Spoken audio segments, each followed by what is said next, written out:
Hello my friends and welcome. I prepared another amazing video for you guys, but first a word from our sponsor. Weed. Weed is a great all-natural alternative to breathing normal air. Not only does it heighten your visual senses, making activities like watching these videos more enjoyable, weed also distorts your sense of time, so you might actually finish the whole video. Grab a bud, twist one up, and don't forget to like and subscribe. Weed is not legal in all countries. We are no form suggesting the use of this substance in any form. Can be habit-forming and addictive. Weed is not for everyone. Consult your doctor before using weed. Okay, back to the task at hand. No-level Elden Ring playthrough. We left off on part 4 after securing victory over the Tree Sentinel and gaining access to the capital city. In this video, I'm going to cover more ground. Judging by views, not a lot of people want to watch this run, so I'm going to blast through the rest of it. Elden Ring Onebro is definitely something I wanted to achieve for myself, and I wanted to share to the channel. It's also a good way to break back into videos after taking such a long break. I'm sure some people think this channel is dead, but like I've said before, I'm just getting started. I appreciate all the views and support from you guys. It actually means a lot. As I passed through Lyndell, I decided to take out the avatar along the roadway. I was able to get through this fight by the skin of my teeth and proceeded to the most forgettable boss in the area, Godfrey, the first Elden Lord. Now, with a title like that, and all the hoopla leading up to this point, this fight is underwhelming. However, it makes more sense when you fight the second version of Godfrey later on. So I breezed past Godfrey, fully expecting the next boss to be a major roadblock. Morgott the Omen King. While editing, I realized how little I know about this character, so I did a little research to educate myself and possibly some of you guys. The wiki describes Morgott as the true identity of Margit the Fell Omen. His twin brother Mo is the Lord of Blood. Without getting too deep into the lore, Morgott maintained his loyalty to the Golden Order, despite them imprisoning him upon birth because of his heritage. He was never allowed to become Elden Lord, although it seems to be his driving ambition. He seems like an interesting bloke. However, he stands in the way of progress, and I'm forced to bury him. I then take a detour to the Shaded Castle to confront Elmer of the Briar. I really enjoy this locale and boss. Nestled in a swampy valley, its existence feels very organic and genuine. It's here I run into Patches for the last time. You again. A shame you had to see me like this. I had a bit of a slip-up, that's all. He imparts his final wishes to me, and I witness his last breaths. I can rest easy, my friend. After my romp through the ruins, I take on Elmer. Elmer is known as the ball-bearing hunter, if I'm remembering correctly. He is known for killing merchants and the like. Elmer has a somewhat unique moveset consisting of a ranged blade attacks, the dancing blades and drilling blade. After a few successive attempts, I'm able to defeat him and continue my journey elsewhere. I then returned to Caelid to admire some of the local wildlife, and was drawn to Redmane Castle, where I was recruited to participate in the Festival of War. You will find the field of battle past the church ahead, upon the shore under the fort. General Radahn is there, even now, divested of his wits, devouring corpses, and howling at the sky. On a faraway beach, together we waged war against the hulking beast that is General Radahn, hardly surviving his myriad of attacks. Even with multiple summons active, I had some close calls. Ironically, with the power of the Flames of the Redmane, we dispose of Radahn and are met with one of my favorite cutscenes in the game.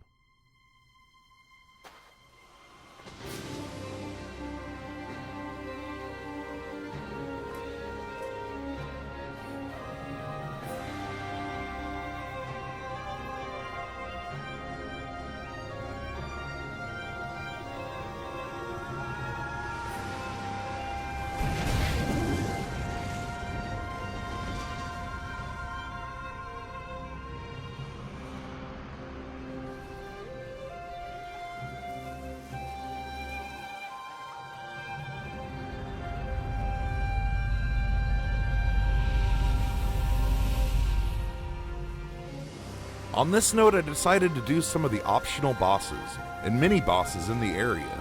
This included the Nox Swordstress and the Nox Priest duo, Commander O'Neill and his faithful phantoms, the Cemetery Shade, the Putrid Avatar, Battle Mage Hughes, the Crucible Knight Misbegotten Warrior duo. Hell, I even went back to the starting area and killed the dragon at the lake. My crowning moment here, and my stiffest opposition, was hands down the Knight Cavalry fight.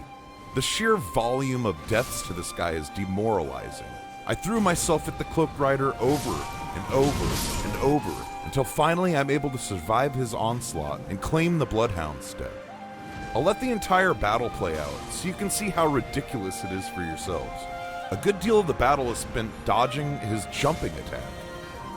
Much like the Tree Sentinel, his horse will also join the fight to try to bash you or stomp at you. It really feels like a less polished version of the Tree Sentinel fights.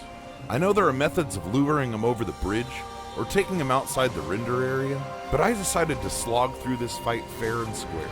As I'm sure you're aware, I'm still wielding the Flames of the Red Mane, and I can't say enough good things about it. I might try a normal build for the Flames of the Red Mane, as it seems very capable of staggering bosses even at level 1.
Okay, so I finally take down the Knight Cavalry, and this is where our journey ends for this video. Part 6 is just around the corner. It will follow our adventure as we travel to the cold and desolate mountaintops of the Giants. I feel like I covered a fair amount of content in this part, and will soon be able to wrap up this mini-series and start uploading something different. Of course, any news I sniff out on the future of FromSoft, or any games of interest, I will be making a video on. Stay tuned, because not only do I plan on uploading more regularly, I also plan on uploading more frequently than ever. Alright, thanks for watching, have fun, and stay safe, my friend.